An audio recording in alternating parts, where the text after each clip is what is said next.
Financial statement of sole proprietor. हम पहले trading account समझेंगे, P&L अकाउंट समझेंगे, बैलेंस शीट समझेंगे। बेसिकली ये क्या है, ये फाइनेंशियल स्टेटमेंट का चैप्टर है। बेसिकली फाइनल अकाउंट कहते हैं इसे। हम शुरू से 11th को पढ़ रहे हैं। हमने सबसे पहले क्या करा, अकाउंटिंग इक्वेशन करा। सीरीज से चलते हैं। बेसिकली हमने सबसे पहले अकाउंटिंग इक्वेशन करा, उसके बाद हमने क्या करा, जर्नल करा, फिर हमने लेजर करा, फिर हमने ट्रायल बैलेंस बनाया, फिर हमने बैंक रिकंसिलेशन करा, रेक्टिफिकेशन ऑफ एरर करा, बिल ऑफ एक्सचेंज करा, डेप्रिसिएशन करा, बहुत सारी चीजें करी। उन सबका सार जो है ना, बेसिकली ये फाइनल अकाउंट होता है। इन सभी अकाउंट्स में जो आपने लेजर बनाया, जर्नल बनाया, अकाउंटिंग इक्वेशन बनाई, बेसिकली इसमें हम प्रॉफिट एंड लॉस नहीं निकालते, इसमें हम बाकी सारी चीज़ों को इवेल्युएट नहीं करते। जो हम पूरे साल का काम इवेल्युएट करेंगे तो कौन से अकाउंट में करेंगे, स्टेटमेंट ऑफ फाइनेंशियल स्टेटमेंट, मतलब स्टेटमेंट ऑफ सोल प्रोप्राइटर। इसके बेसिकली 11th में 2 चैप्टर है। एक तो सोल प्रोप्राइटर है जिसमें बेसिकली एडजस्टमेंट नहीं है, और उसके बाद हम चैप्टर पढ़ेंगे जिसके अंदर एडजस्टमेंट भी है। तो बेसिकली क्या है, दोबारा हम करते हैं। हम पहले जर्नल बनाते हैं, जर्नल के बाद क्या बनाते हैं, लेजर, लेजर के बाद बनता है ट्रायल बैलेंस। और इसमें जो आइटम आएगी ना statement of profit and loss में, वो आइटम किसके हिसाब से आएगी, ट्रायल बैलेंस के हिसाब से आएगी। ठीक है, तो इस चैप्टर को समझते हैं। सबसे पहले 3 अकाउंट हम बनाते हैं। उसमें कौन कौन सा अकाउंट बनता है, पहला ट्रेडिंग अकाउंट, दूसरा P&L अकाउंट, तीसरा बैलेंस शीट। ट्रेडिंग अकाउंट में ग्रॉस प्रॉफिट और ग्रॉस लॉस आता है। जो ग्रॉस प्रॉफिट और ग्रॉस लॉस होता है वो P&L अकाउंट में क्या हो जाता है, ट्रांसफर हो जाता है। उससे हमारा नेट प्रॉफिट और नेट लॉस आता है। क्या, नेट प्रॉफिट और नेट लॉस आता है। और जो नेट प्रॉफिट और नेट लॉस होता है वो कैपिटल में ऐड हो जाता है। मतलब नेट प्रॉफिट होगा तो वो कैपिटल में ऐड हो जाएगा, नेट लॉस होगा तो वो कैपिटल में से क्या हो जाएगा, माइनस हो जाएगा। फिर सबसे लास्ट में हम बैलेंस शीट बनाएंगे, जिसमें 2 साइड होती है, लायबिलिटी और एसेट्स। एक एक करके हम सारी चीजें आपको बताएंगे। सबसे पहले आप ट्रेडिंग अकाउंट समझिए। सोल प्रोप्राइटर में फाइनल अकाउंट में सबसे पहला जो अकाउंट बनेगा वो कौन सा अकाउंट बनेगा, ट्रेडिंग अकाउंट। देखिए इस तरीके से इसका फॉर्मेट होता है। आप जब ये क्वेश्चन लिखेंगे, इसका आंसर लिखेंगे, सबसे पहले आपको लिखना है trading account for the year ended. क्योंकि फॉर द ईयर एंडेड क्यों लिखते हैं, क्योंकि ये फाइनल अकाउंट है। फाइनल अकाउंट मतलब trading P&L, balance sheet P&L कब बनाओगे, साल के एंड में। अच्छा मुझे आप बात बताओ, 4 चीजें होती है, रेवेन्यू, इनकम, गेन और प्रॉफिट। आपको फर्क पता है, रेवेन्यू, इनकम, गेन और प्रॉफिट, फर्क पता है आपको। देखो रेवेन्यू क्या होता है, जब आप माल बेचते हो ना, सपोज करो ये पेन मैंने 20 रुपए का बेचा, मेरे पास 20 रुपए आ गए, वो क्या कहलाएगा, रेवेन्यू कहलाएगा। अब सपोज करो ये 10 रुपए का पेन था, मैंने 20 का बेचा, तो 10 रुपए की क्या हुई, लोग अधिकतर प्रॉफिट कहते हैं। वो प्रॉफिट नहीं होता, वो इनकम होती है, जो इवेंट से होती है। क्या, जो इवेंट से होती है वो क्या कहलाती है, इनकम कहलाती है। जो इवेंट से होती है वो क्या कहलाती है, इनकम कहलाती है। अब गेन क्या होता है, अगर हमारी कोई फिक्स एसेट्स है, देखो फिक्स एसेट जो होती है उसमें 2 चीजें होती है, एक होती है बुक वैल्यू और एक होती है मार्केट वैल्यू। बुक वैल्यू का मतलब क्या होता है, देखो आपने कोई फिक्स एसेट्स खरीदी 1 लाख रुपए की, ठीक है, 5 साल सपोज करो, स्ट्रेट लाइन के हिसाब से चलते हैं, 5 साल हमने उस पर डेप्रिसिएशन लगाया, तो उसकी 5 साल बाद वैल्यू कितनी रह गई, 50,000 रुपए रह गई। कौन सी वैल्यू है 50,000, कौन सी वैल्यू है, बुक वैल्यू है। कौन सी वैल्यू है, बुक वैल्यू। अब आपने उसे 60,000 का बेच दिया सपोज करो, तो 10,000 रुपए का आपको क्या हुआ, गेन हुआ। क्या हुआ, गेन हुआ। और अगर आपने सपोज करो 40,000 रुपए का बेच दिया तो 10,000 का आपको क्या हो गया, लॉस हो गया। अब हमने 3 चीजें समझ ली, प्रॉफिट, सॉरी रेवेन्यू, इनकम और गेन। प्रॉफिट का पता सिर्फ साल के एंड में ही चलेगा। कोई एक इवेंट को ये 15 रुपए का पेन था, 20 का बेच दिया, 25 का बेच दिया, इससे प्रॉफिट का पता नहीं चलता। प्रॉफिट का पता कब पता चलेगा, साल के एंड में, अर्थात जब फाइनेंशियल ईयर क्लोज होता है। फाइनेंशियल ईयर कब क्लोज होता है, फाइनेंशियल ईयर कब क्लोज होता है, 31 मार्च 2025। फाइनेंशियल कब क्लोज होता है, साल के एंड में। तो बेसिकली हम इसलिए हम trading account for the year ended 31 मार्च 2025 या 2026 जो भी फाइनेंशियल ईयर है वो लिखेंगे। तो सबसे पहले हम ट्रेडिंग अकाउंट बनाते हैं। ट्रेडिंग अकाउंट में 2 साइड होती है, एक होती है डेबिट साइड, एक होती है credit side, particular amount, particular amount. तो सबसे पहले लिखेंगे हम ओपनिंग स्टॉक। क्या लिखेंगे, ओपनिंग स्टॉक। ओपनिंग स्टॉक क्या होता है, जो पिछले साल का क्लोजिंग होगा। क्या, जो पिछले साल का क्लोजिंग होगा वो इस साल का क्या बना जाएगा, ओपनिंग बन जाएगा। तो सबसे पहले हम ओपनिंग स्टॉक लिखेंगे, ठीक है। फिर हम लिखेंगे परचेज। अब परचेज के अंदर अगर परचेज रिटर्न या रिटर्न आउटवर्ड नहीं दे रखा तो जो परचेज का अमाउंट है वो सीधा आउटर कॉलम में लिखोगे। लेकिन क्वेश्चन में अगर परचेज रिटर्न और रिटर्न आउटवर्ड लिखा हुआ है तो परचेज में से क्या हो जाएगा, माइनस हो जाएगा। जैसे परचेज 1 लाख रुपए आपने यहाँ पे लिख दी, परचेज रिटर्न 20,000 है आपने यहाँ पे लिख दी, 1 लाख में से 20,000 घटाए, यहाँ पे कितना आ गया 80,000। इस तरीके से करोगे, ध्यान रखना, ठीक है। फिर सारे डायरेक्ट एक्सपेंस आते हैं ट्रेडिंग अकाउंट में। अब डायरेक्ट एक्सपेंस क्या होता है, जो फैक्ट्री से रिलेटेड खर्चे होते हैं वो सारे डायरेक्ट एक्सपेंस माने जाते हैं। एक इनडायरेक्ट एक्सपेंस होते हैं, जो ऑफिस से रिलेटेड खर्चे होते हैं वो इनडायरेक्ट एक्सपेंस माने जाते हैं। तो यहाँ पे कौन से एक्सपेंस आएंगे, बोलो, डायरेक्ट एक्सपेंस। जैसे कैरेज, कार्टेज, फ्रेट इनवर्ड, जो हमारे पास माल आ रहा है हमारी फैक्ट्री में, हमारी दुकान में, हम उसका भाड़ा पेड कर रहे हैं, तो ये क्या कहलाएगा, कैरेज इनवर्ड कहलाएगा। फिर आएगा फ्यूल गैस एंड पावर, क्योंकि इसका इस्तेमाल अधिकतर फैक्ट्री में ही होता है। फिर फैक्ट्री का अगर हम रेंट दे रहे हैं वो आएगा। अगर फैक्ट्री में बिजली का इस्तेमाल हो रहा है, power and electricity, 3 phase power वगैरह का इस्तेमाल हो रहा है, तो वो डायरेक्ट एक्सपेंस है। और उसके बाद आएगा टू इम्पोर्ट ड्यूटी। अगर हम बाहर के देश से कोई माल मंगाते हैं तो हमारे को कुछ इम्पोर्ट ड्यूटी देनी पड़ती है, तो यहाँ पे इम्पोर्ट ड्यूटी आएगी, ठीक है। डेबिट साइड में यही आइटम आएगी, इतनी ही आती है, ठीक है। फिर क्रेडिट साइड में पहले लिखेंगे हम सेल्स, ठीक है। अगर कोई सेल्स रिटर्न नहीं है तो यहाँ पे आ जाएगा सीधा, ठीक है, समझ में आ रहा है। और अगर कोई रिटर्न इनवर्ड है या सेल्स रिटर्न है तो इसमें से माइनस होके इधर आ जाएगा। और दूसरी आइटम आती है इसमें क्लोजिंग स्टॉक, ठीक है। अब आप ऐसे समझिए कि अगर क्रेडिट साइड डेबिट साइड से ज्यादा है, क्या है, अगर क्रेडिट साइड डेबिट साइड से ज्यादा है तो आएगा जीपी अर्थात ग्रॉस प्रॉफिट। और अगर डेबिट साइड क्रेडिट साइड से ज्यादा है तो आएगा ग्रॉस लॉस, ठीक है। क्या आएगा, ग्रॉस लॉस आएगा। समझ में आ गया पक्का। अब हम करके देख लेते हैं बेसिकली, देखिए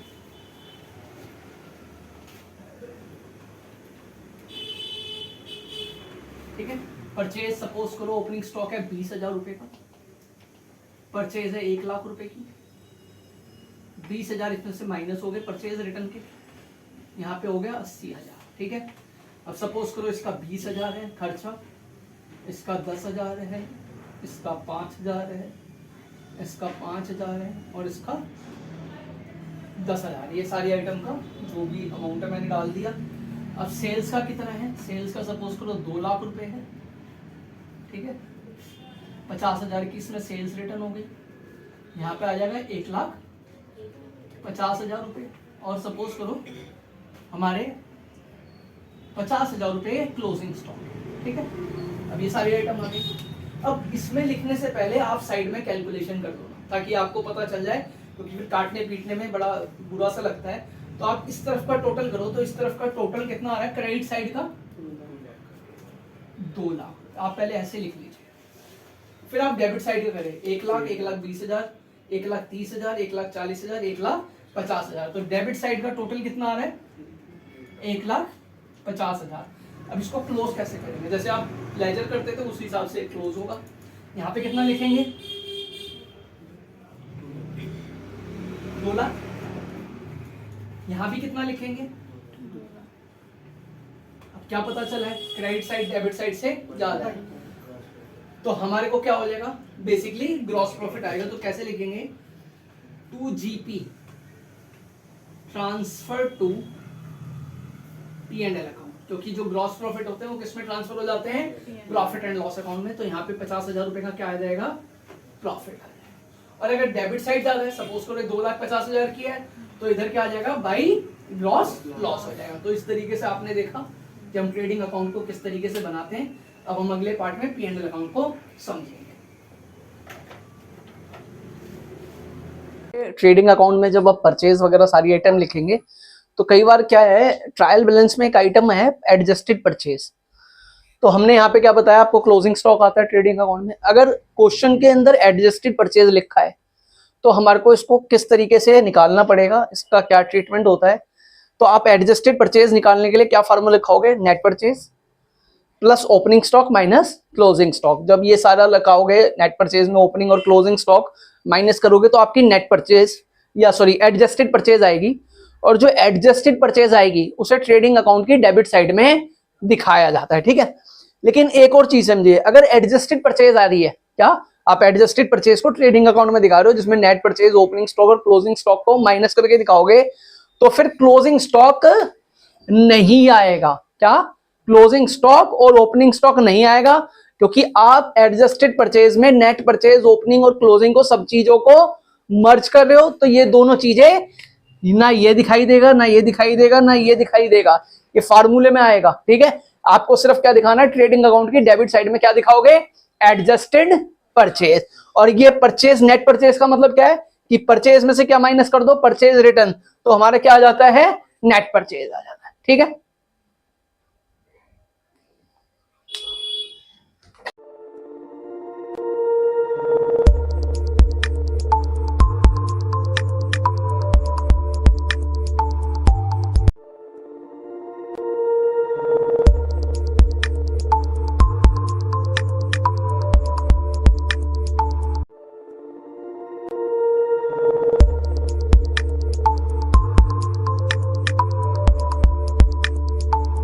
देखिए हमने पहली क्लास में करा था ट्रेडिंग अकाउंट, फाइनल अकाउंट के 3 अकाउंट थे जिसमें हमने पढ़ा था पहला ट्रेडिंग अकाउंट।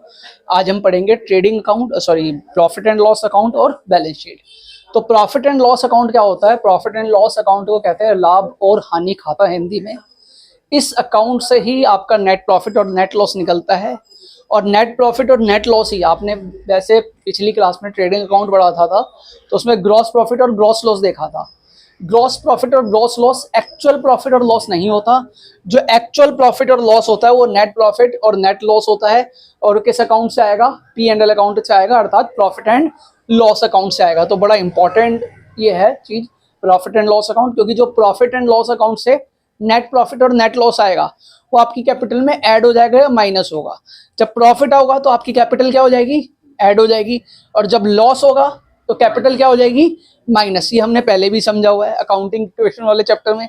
जब प्रॉफिट आता था तो कैपिटल में क्या हो जाता था, ऐड हो जाता था, और जब नेट लॉस आता था तो कैपिटल में क्या हो जाता था, माइनस।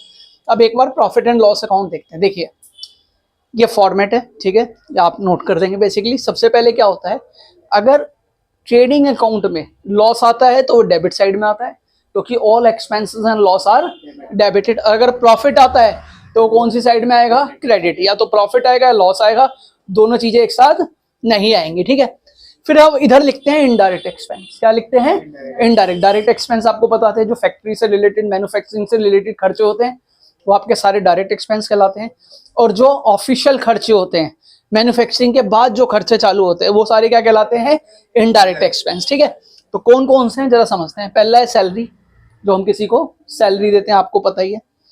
अच्छा, बेसिकली एक चीज हो रहा है, वेजेस और सैलरी में क्या फर्क होता है मैं बताता हूँ।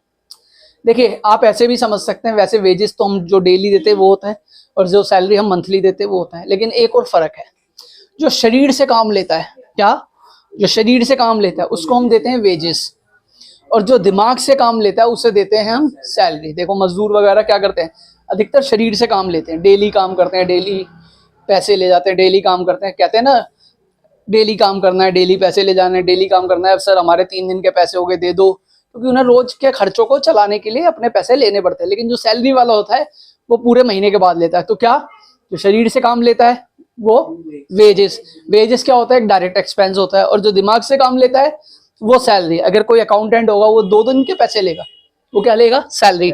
लेकिन जो मजदूर होगा, जो लेबर का काम कर रहा है, फैक्ट्री में काम कर रहा है, तो वो 5-6 दिन, 3 दिन रोज के इस हिसाब से पैसे लेते रहते हैं। ठीक है, वैसे सैलरी बहुत बड़ा टॉपिक है, जब हम इनकम टैक्स पढ़ते हैं तो उसके अंदर सैलरी सबसे बड़ा टॉपिक होता है।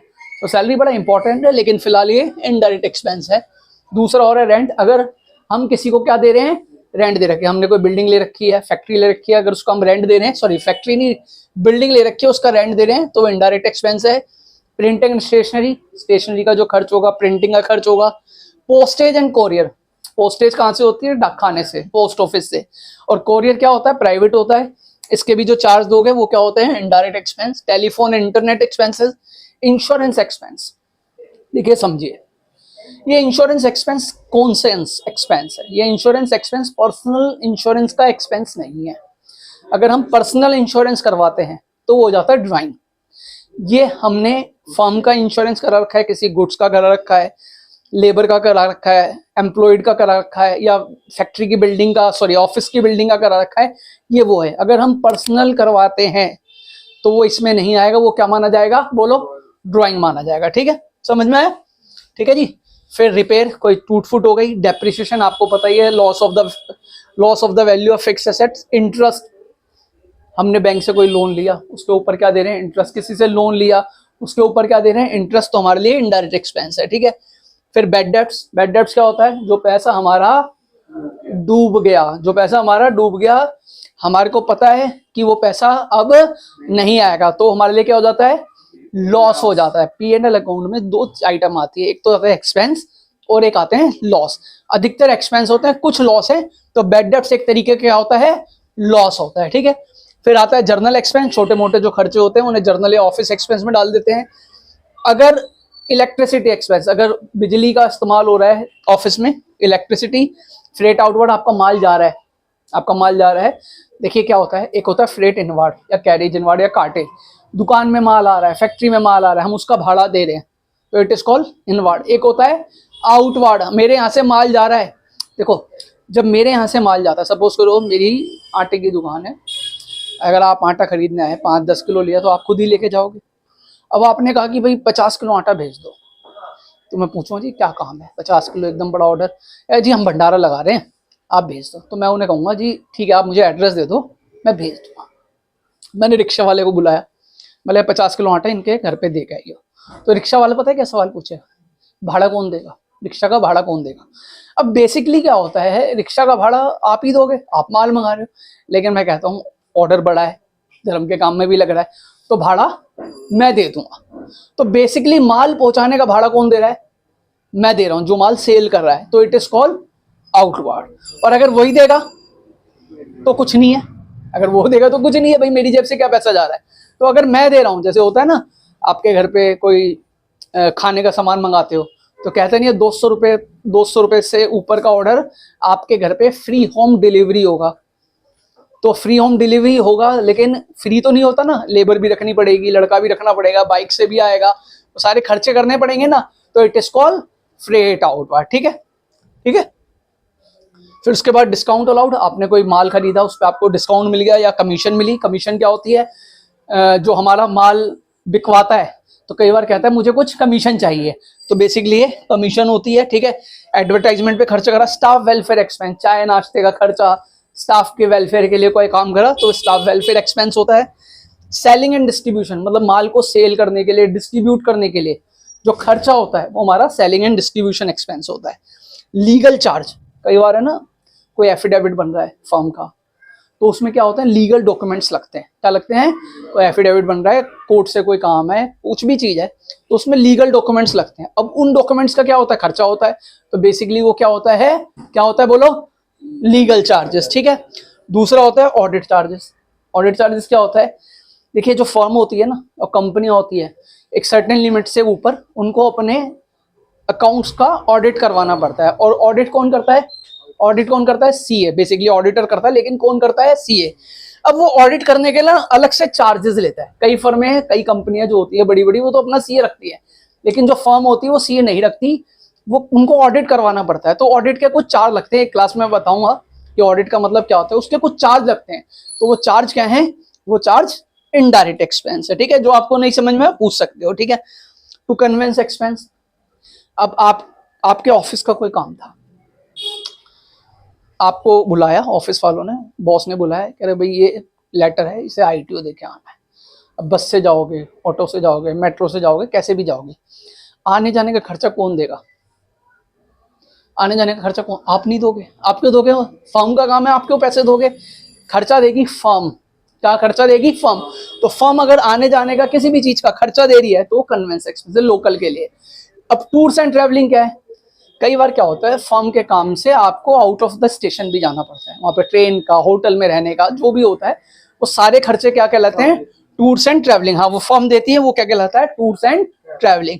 इंटरेस्ट हमने पहले भी इसको कवर कर लिया। टू चैरिटी, अगर आप किसी तरीके का दान पुण्य कर रहे हो, किसके नाम से, किसके नाम से, फर्म के नाम से। मेरी परचून की दुकान थी, कोई आ गया जी भंडारा लगा रहा हूँ, ले जा भाई 10 किलो आटा, किसने दिया है, फर्म ने दिया। अगर मैं घर पे हूँ, किसी 100 रुपये दे दिए, वो फर्म का खर्चा नहीं है।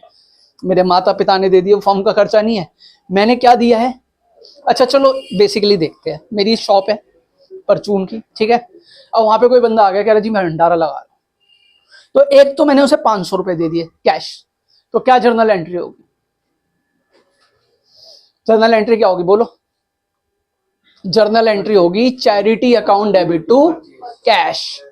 मैंने कैश दिया है, परचेज माल तो नहीं दिया। लेकिन सपोज करो मैंने 10 किलो आटा दे दिया अपनी दुकान से, फर्म का बेसिकली, तो क्योंकि मेरा स्टॉक माइनस हो गया, तो एंट्री क्या होगी? Charity account debit to purchase, ठीक है। ठीक है, फिर हम इस तरफ आ जाते हैं, क्रेडिट की साइड की तरफ। इस तरफ सारी हमारी इनडायरेक्ट इनकम आती है। क्या आती है? Indirect income. पहली चीज है बाई रेंट। अब रेंट आपने देखा, हमने दिया भी था, हमें मिला भी, लेकिन कैसे मिला? सपोज करो मेरा इंस्टीट्यूट है और मैंने एक बिल्डिंग खरीदी 3 मंजिल की। 2 मंजिल पे इंस्टीट्यूट चल रहा था, 1 मंजिल खाली थी। किसके नाम से खरीदी? फर्म के, अपने पर्सनल नाम से नहीं, फर्म के नाम से, क्योंकि हम ये अकाउंट्स वगैरह किसके लिए मेंटेन कर रहे हैं? फर्म के लिए। 3 मंजिल की बिल्डिंग थी, 2 मंजिल पे इंस्टीट्यूट चल रहा था, एक मंजिल खाली थी। मैं क्या करता खाली का? मैंने उसे क्या दे दिया? किराए पे दे दिया। वहां से मेरे को 20,000 रुपये महीना किराया आने लग गया। It is called indirect income, it is called rent received. अब ये इनडायरेक्ट इनकम क्या है? क्योंकि मेरा बेसिकली काम क्या है? ट्यूशन पढ़ाने का। अब मैं रेंट तो रिसीव नहीं करता ना, बेसिकली मैं किराए पे प्रॉपर्टी थोड़ी दे रहा हूँ। तो बेसिकली क्योंकि ये मेरी डायरेक्ट इनकम नहीं है, ये मुझे अलग सोर्स से हो रही है, तो ये, और किसको हो रही है? किसको हो रही है? फर्म को हो रही है। It is called indirect income. ऐसे ही जैसे हमने डिस्काउंट दिया, ऐसे हमारे को डिस्काउंट रिसीव, कमीशन रिसीव भी हो सकता है। ऐसी हमने कोई इन्वेस्टमेंट करी, किसके नाम से? फर्म के नाम से। उसमें हमारे को इंटरेस्ट मिला, तो हमारी कौन सी इनकम मानी जाएगी? बोलो, इनडायरेक्ट इनकम। जोर से बोलो, ठीक है। Dividend on share. डिविडेंड किस पे मिलता है? डिविडेंड मिलता है शेयर्स पे। किस पे मिलता है? शेयर पे। आपने फर्म के नाम से, कंपनी के नाम से कोई शेयर खरीद ली इन्वेस्टमेंट के लिए, उस पर आपको जो मिला इंटरेस्ट, वो फर्म के लिए इनडायरेक्ट इनकम होता है, ठीक है। By bad debt recover. अब ये बैड डेट रिकवर बड़ा मतलब समझने की चीज है बेसिकली। देखिए, हमने पहले पढ़ा बैड डेट्स। बैड डेट्स कौन होता है? बैड डेट्स कौन होता है? ऐसे बोलो, डेटर या क्रेडिटर कौन होगा? डेटर होगा, ठीक है। अब बैड डेट्स का मतलब क्या होता है कि मेरे को इससे पैसा नहीं आना, यही मतलब हो गया ना। बैड डेट्स का मतलब मेरा पैसा डूब गया। अब जब मेरा पैसा डूब गया और कभी आना ही नहीं, तो मैं उस लेजर को फाड़ के फेंक देता हूँ, नील कर देता हूँ, जीरो कर देता हूँ, ये कर देता हूँ कि मैं समझता हूँ वो पैसा मेरे पास कभी नहीं आएगा, ठीक है। अब मैंने क्योंकि लेजर जीरो कर दिया, समझो, क्योंकि मैंने लेजर जीरो कर दिया। अब कुछ दिन वो बंदा आ गया, उससे 1 लाख रुपए लेने थे, वो प्रकट हो गया एकदम, कह रहा जी मेरे साथ कोई दिक्कत होगी थी इसलिए मैं गायब हो गया, मैं बहुत लोगों के पैसे देने थे, मैं दे नहीं पाया, सर मैं कुछ पैसे आपको दे सकता हूँ। मैं कितने दे सकता? कह रहा जी मैं 40,000 रुपये दे सकता हूँ। मैंने 40,000 रुपये देगा तो लूंगा या नहीं लूंगा? भागते भूत की लंगोटी भली, पैसे तो लूंगा ही बेसिकली। अब वो 40,000 रुपये मेरे पास आ गए। अब नॉर्मल कंडीशन में समझो, नॉर्मल कंडीशन में अगर मैं डेटर को बैड डेट्स नहीं करता तो मेरी डायरेक्ट इनकम थी, मेरी बिजनेस इनकम थी, क्योंकि मैंने उसको बैड डेट्स कर दिया, उसके लेजर को फाड़ दिया, आग लगा दी, नील कर दिया, जो भी कर दिया। अब वो जो पैसा मिल रहा है ना, it is called indirect income. क्या होगी वो? क्योंकि मैं उसके लेजर को जीरो कर चुका हूं, नील कर चुका हूं। इसलिए बैड डेट रिकवर क्या होता है? Indirect income. मिलता डेटर सही है, लेकिन इसीलिए वो इनडायरेक्ट इनकम होता है क्योंकि मैं बैड डेट्स कर चुका हूं, उसके लेजर को समाप्त कर चुका हूं, तो इसलिए bad debt recover indirect income होती है। क्लियर है? पक्का? Profit on sale of assets. Profit on sale of assets. आपने कोई एसेट्स बेची प्रॉफिट पे। प्रॉफिट पे कैसे बिकती है एसेट्स? देखो समझो, मैंने कोई एसेट्स खरीदी 1 लाख रुपए की, 10 साल पे उस पर डेप्रिसिएशन लगाए, स्ट्रेट लाइन समझ लो, बेसिकली स्ट्रेट लाइन मेथड से लगाया 10%। अब 10 साल बाद उसकी वैल्यू क्या हो जाएगी? जीरो हो जाएगी। अब मैंने फिर भी बेची, मुझे 10,000 रुपये मिल गए, तो वो क्या है? प्रॉफिट है। या सपोज करो ऐसे समझ लो, मैंने कोई फिक्स एसेट्स खरीदी 1 लाख रुपए की, 5 साल पे डेप्रिसिएशन लगाया, 50,000 उसकी वैल्यू रहेगी। अगर 60,000 रुपये में बिक गई तो 10,000 का क्या हो जाएगा? प्रॉफिट। और अगर 40 में बिक गई तो 10,000 का क्या हो जाएगा? लॉस। तो किसी भी फिक्स एसेट्स को बेचने से कम होता है, फिक्स एसेट्स को बेचने से प्रॉफिट, लेकिन अगर प्रॉफिट होता है तो आपके लिए इनडायरेक्ट इनकम माना जाएगा। किसका प्रॉफिट? फर्म का। ये सारी चीजें किससे रिलेटेड है? फर्म से रिलेटेड है, ठीक है। अब आप वही चीज समझो, अगर क्रेडिट साइड डेबिट साइड से ज्यादा है, या क्रेडिट साइड डेबिट साइड से ज्यादा है, तो क्या होगा? नेट प्रॉफिट क्या होगा, और नेट प्रॉफिट कहाँ पे ट्रांसफर हो जाता है, कैपिटल अकाउंट में, कैपिटल में प्लस हो जाता है, कैपिटल में माइनस हो जाता है। और अगर डेबिट साइड क्रेडिट साइड से ज्यादा है तो क्या हो जाएगा, नेट लॉस हो जाएगा। जैसे ऐसे समझो कि इस आइटम को छोड़ दो भी फिलहाल और इसको छोड़ दो, ठीक है। अब ये सारी चीजों का जो एक्सपेंस थे ये 1 लाख रुपए के थे सारे मिला के, ठीक है। और सारी इनकम जो थी वो मिलाकर कितनी थी, 2 लाख रुपए। तो कैसे करेंगे इसको, इधर भी 2 लाख रुपए लिखेंगे, इधर भी कितना लिखेंगे, 2 लाख। अब 2 लाख इनडायरेक्ट इनकम थी, एक्सपेंस 1 लाख के थे, तो 2 लाख में से 1 लाख गया तो कितने बचे, 1 लाख। तो 1 लाख रुपए का हमारे को क्या हो गया, प्रॉफिट हो गया। क्या हो गया, क्योंकि क्रेडिट साइड डेबिट साइड से ज्यादा थी। अब दूसरी कंडीशन देख लो, ठीक है। यहां पे खर्चे थे 3 लाख रुपए के और इनकम कितनी थी, इनडायरेक्ट इनकम 2 लाख। तो यहाँ पे कितना लिखेंगे, 3 लाख। यहाँ पे भी कितना लिखेंगे, 3 लाख। तो लॉस कितने का हो जाएगा, 1 लाख रुपए का। क्लियर है, पक्का। अगर कुछ नहीं समझ में आ रहा तो आप पूछ सकते हैं या वीडियो पे कमेंट भी डाल सकते हैं, मुझे ये चीज समझ में नहीं है सर आप बता दीजिए, ठीक है। चलो जी,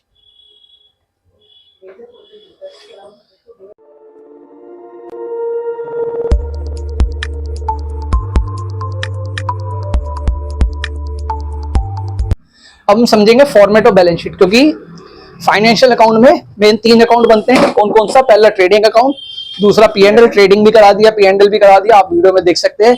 और तीसरी चीज होती है बैलेंस शीट, सबसे इंपॉर्टेंट बैलेंस शीट है। देखिए इसमें 2 साइड होती है, एक लाइबिलिटी साइड, ठीक है, वो कौन सी साइड होती है, क्रेडिट साइड, और एक होती है एसेट साइड, और वो होती है कौन सी साइड, डेबिट साइड, ठीक है। एक लाइबिलिटी होती है, एक एसेट्स। लाइबिलिटी आपको पता ही है, जो पैसा हमारे को दूसरे को देना है वो हमारी लाइबिलिटी है, और एसेट्स जो हमारे पास है जिसको हम कैश में कन्वर्ट कर सकते हैं वो हमारी क्या होती है, एसेट। तो सबसे पहले हम एसेट्स के आइटम देखते हैं, क्योंकि कैपिटल में कुछ संबंध है। पहली चीज गुडविल है, गुडविल एक एसेट्स होती है, पता है ना गुडविल क्या होती है, गुडविल एक इंटेंजिबल एसेट्स होती है, एक तरीके की रेपुटेशन होती है। क्या गुडविल को खरीदा और बेचा भी जा सकता है, हाँ गुडविल को खरीदा और बेचा भी जा सकता है, आप 12th क्लास में पढ़ोगे, ठीक है। जैसे हम किसी चीज की फ्रेंचाइजी ले लेते हैं, ठीक है, तो वो क्या करता है, बेसिकली वो अपनी गुडविल बेचता है, तो गुडविल बुक्स अकाउंट में भी आती है, ठीक है। क्या गुडविल पे डेप्रिसिएशन लगता है, अगर फिक्स एसेट्स पे कोई डेप्रिसिएशन लगता है तो उसे डेप्रिसिएशन बोलते हैं। अगर फिक्स एसेट्स की वैल्यू कम होती है तो वो डेप्रिसिएशन कहलाती है। गुडविल जो दिखाई नहीं देती, जिसे छू भी नहीं सकते, उस पर भी डेप्रिसिएशन लगता है, लेकिन उसे बोलते हैं अमोर्टाइजेशन, ध्यान रखना, ठीक है। दूसरी चीज है प्लांट एंड मशीनरी, ठीक है, इसमें से भी डेप्रिसिएशन क्या हो जाएगा, माइनस हो जाएगा। फिर लैंड एंड बिल्डिंग, ठीक है, आपने कोई बिल्डिंग खरीद रखी है किसके नाम से, फर्म के नाम से। फिर पेटेंट खरीदने का, ट्रेडमार्क ले रखा है। फिर furniture and fitting, investment, सन्डी debtor जिनको आपने उधार माल बेचा है, लोन एंड एडवांस। देखो लोन एंड एडवांस, अधिकतर लोग लोन के बारे में क्या सोचते हैं कि लोन लिया हुआ होगा, अगर ले रखा है तो बेसिकली कौन सी साइड में आएगा, लाइबिलिटी साइड में। लेकिन बेसिकली आपने लोन किसी को दे रखा है, तो दे रखा है तो वो क्या हो जाएगी, एसेट्स हो जाएगी। ध्यान देखना, ध्यान देना, ट्रायल बैलेंस में लोन कहाँ लिखा हुआ है, डेबिट में लिखा हुआ है, क्रेडिट में लिखा हुआ है, ठीक है। कई बच्चे गड़बड़ करते हैं, लोन आते ही दिमाग में फितूर है, सीधा लाइबिलिटी साइड में होता वो एसेट्स है। तो आप देखोगे यहाँ पे लोन एंड एडवांस डेबिट में भी लिखा है। फिर होता है क्लोजिंग स्टॉक, क्लोजिंग स्टॉक 2 जगह आता है, एक आता है ट्रेडिंग अकाउंट की क्रेडिट साइड में और एक बैलेंस शीट की एसेट साइड में। फिर कैश इन हैंड और कैश एट बैंक, जो पैसा आपका बैंक में जमा है। फिर दूसरी साइड होती है कैपिटल, क्या होती है, कैपिटल, ठीक है। अब कैपिटल में ऐड क्या करते हैं, कैपिटल में ऐड करते हैं इंटरेस्ट ऑन कैपिटल। इस चीज को आप इंटरेस्ट को फाइनेंशियल अकाउंट विद एडजस्टमेंट समझोगे, ठीक है। इंटरेस्ट ऑन कैपिटल को ऐड कर देते हैं, बेसिकली कैपिटल पे आपको इंटरेस्ट मिल रहा है। फिर जो नेट प्रॉफिट आएगा, नेट प्रॉफिट कहां से आएगा, बोलो कहां से आएगा, नेट प्रॉफिट कहां से आएगा, प्रॉफिट एंड लॉस अकाउंट से। तो नेट प्रॉफिट आएगा तो ऐड हो जाएगा। ड्राइंग होगी, आपको पहले ही पता है ड्राइंग कैपिटल में से क्या हो जाती है, क्या होती है ड्राइंग, जो पर्सनल यूज के लिए आप पैसा निकालते हो वो ड्राइंग होती है। इनकम टैक्स, इनकम टैक्स भी माइनस हो जाएगा, इनकम टैक्स हमारी इनकम पे जो टैक्स दिया होगा, ड्राइंग होता है बेसिकली। इंटरेस्ट ऑन ड्राइंग और नेट लॉस, ये सारी चीजें क्या हो जाएगी, इसमें से माइनस हो जाएगी, और ये सारी चीजें इसमें क्या हो जाएगी, प्लस आ जाएगी, और यहाँ पे कैपिटल का फाइनल अमाउंट आ जाएगा। कैपिटल एडजस्टेड होके ही आएगी नेट प्रॉफिट और नेट लॉस के बाद। उसके बाद कोई रिजर्व बना रखे आपने, किसी को लोन दे रखा है, सॉरी लोन ले रखा है, ठीक है। बैंक ओवरड्राफ्ट, बैंक ओवरड्राफ्ट क्या होता है, हाँ जी बैंक ओवरड्राफ्ट क्या होता है बैंक ओवरड्राफ्ट, बैंक का बैलेंस क्या होता है? बैंक को हमारा बैलेंस बढ़ गया, ये थोड़ी होता है बैंक ओवरड्राफ्ट। बैंक ओवरड्राफ्ट क्या होता है? एक फैसिलिटी है। बैंक ओवरड्राफ्ट एक फैसिलिटी है जो करंट अकाउंट में मिलती है अपने प्रेस्टिजियस कस्टमर को। जैसे अगर आपको बैंक ने एक वो दे रखी है, लिमिट दे रखी है 5 लाख रुपए की, अब आपके अकाउंट में 2 लाख रुपए पड़े हैं, किसी को आपको 5 लाख रुपए का चेक देना था, आपने उसे 5 लाख का चेक काट दिया। अगर बैंक ओवरड्राफ्ट फैसिलिटी नहीं है आपके अकाउंट में तो चेक बाउंस हो जाएगा, बैंक चेक बाउंस हो जाएगा। आपके अकाउंट में 2 लाख रुपए, आप किसी को 5 लाख रुपए का कैसे चेक दे सकते हो? लेकिन आपकी लिमिट कितनी है? 5 लाख रुपए की। तो आप 5 लाख रुपए का चेक काट दोगे, आपके अकाउंट में कितने पैसे हैं? 2 लाख रुपए, तो वो चेक बाउंस नहीं होगा। जो 3 लाख रुपए कम है आपके ब्याह पे कौन दे देगा? बैंक दे देगा। बाद में आपको उसके ऊपर पैसे वापस देने पड़ेंगे बैंक को, और प्लस उसके ऊपर इंटरेस्ट, क्योंकि हमने बैंक से पैसा लिया है तो हमारी क्या होती है? लाइबिलिटी होता है। क्या बात कर रहे हो बॉस? बैंक ओवरड्राफ्ट नहीं पता? अच्छा ठीक है। खाना खाने भूले? खाना खाना भूल गए थे या याद है? कभी कभार याद नहीं रहता खाना खाना? अच्छा रह जाता, नहीं रह जाता है या भूल जाते हो? ठीक है। हाँ जी, गोंद का लड्डू खाने से क्या होता है? गोंद का लड्डू खा के बाहर जाएंगे तो क्या हो जाता है? कुछ भी नहीं होता। अच्छा ठीक है, चलो। फिर employ provident fund. Provident fund क्या होता है पता है आपको? जो एम्प्लॉय होता है फर्म में, जो काम करता है, उसका जो फर्म होती है वो एम्प्लॉय की सैलरी में से कुछ पार्ट काट लेती है, ठीक है, और उसमें से कुछ पार्ट अपनी तरफ से भी डालती है। वो एक अकाउंट होता है जिसे कहते हैं पीएफ अकाउंट।